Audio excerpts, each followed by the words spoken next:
So when the Quran ever does something, there's a reason why it does it. Okay? So let's take a verse. وَمَا يُدَرِي. You won't know a number of these words. I'll go through it with you. وَمَا يُدَرِيكَ. But the key words you do. وَمَا يُدَرِيكَ لَعَلَّ السَّاعَةَ تَكُونُ قَرِيبًا. What do you notice about this verse that we've studied? We've studied this. The first few words you don't know. What do you notice here?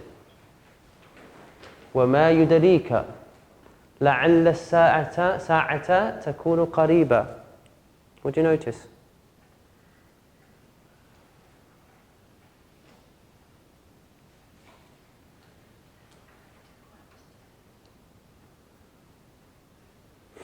This is what Arabic makes you think. The qareeb, what's it describing? The sa'a. But it is what? It's masculine. Qareeb is masculine and sa'a is feminine. And we said that's permissible in the Arabic language. Okay? Don't have like a religious breakdown like the Quran's got grammatical mistakes in it. Okay? Because that's a complete fallacy that anyway, because language is not defined by grammar. Grammar comes to give us guidance in how to learn a language.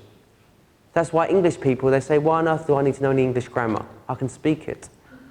And that's how we work. That's it when we grew up, wasn't it? We didn't do English grammar. Now they realise it is important, okay? But in reality, there is a certain truth to that, is that if you know everything, an athlete doesn't need to know why his body works. So if you know the language, grammar comes along. The grammarians look for correlations in order to make rules so we can learn the language. Does that make sense? But it doesn't mean that it is the language. It is the language. This is where they call it the map is not the territory. Have you heard this saying? The map is not the territory. You have rules for life, but it's not life.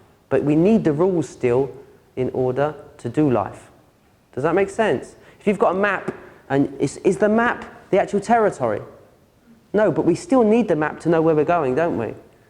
Okay, that's an analogy for life. And that's a beautiful analogy, meaning that we have laws that we follow, but they're never going to be 100% because reality is always changing. And you can't technique Allah. Allah always shifts things to make us realize who's in control in life. So there will be situations when your rules that you use do not work. We still need them though, okay? We still need them in life. And Khidr, he blew that's an example of Khidr basically. Sayyidina Musa, he had the Sharia, didn't he? And he was acting upon it, and then Khidr just blew him out of the water basically. He was doing all these things that were against the Sharia, were his Sharia, because they say that Khidr had his own Sharia because he wasn't from the Bani Israel. But it's still an allusion to that Allah you still have to follow the laws, but there's sometimes when they don't fit. Okay, and that's language. Language is an example of that. There's always inconsistencies in language, in grammar. Not language, in grammar. Okay? So, let's come back to this anyway. This is a very powerful linguistical device here. So he says, and what do you know, literally, and what will make you know? That's what it means. Okay? What's going to get you, basically, to understand this?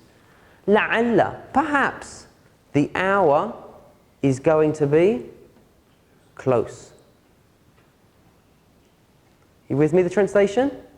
Okay, and what's going to get you to understand that perhaps the hour, so this is addressed to the Quraysh, yeah, about basically they're thinking, when's this hour? Bring it on, like, and they're thinking, look, nothing's happened to me. I do all these things, nothing happens to me. And then Allah says, you don't know. Perhaps it could be close. Now, Qareeb, the Arab would have picked up on this, and there's irregularity here, that basically, hang on a minute, that's masculine whilst that's feminine. That's a ploy basically to catch you by surprise.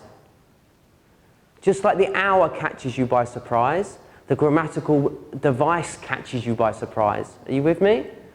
So they're expecting this to be feminine, and then boom, it hits you with a masculine, like your ear goes, whoa, that's a bit odd. Just like the hour, when's the hour going to come? And for the hour, we don't mean the hour, the end of the hour. We mean the hour for you and for me. Do we know when our hour's going to come? No, it can hit you like that. And you don't even, it's unexpected. And that's why that's unexpected. Do you see how powerful that is? Then next ploy, Allah leaves it right to the end of the verse as well, to lead them in. Do you see that? That the hour will be, boom, close. So it like, as if you're like, oh, when's my time coming? So that's a second device, linguistical device, leaving it to the end of the verse. Third linguistical device, the use of masculine. Remember, masculinity expresses what? Power. Yeah, femininity is softness and gentleness. Masculinity is power and might. So the hour's going to, boom, hit you. Do you see those three devices there? Yeah, that's very, very powerful.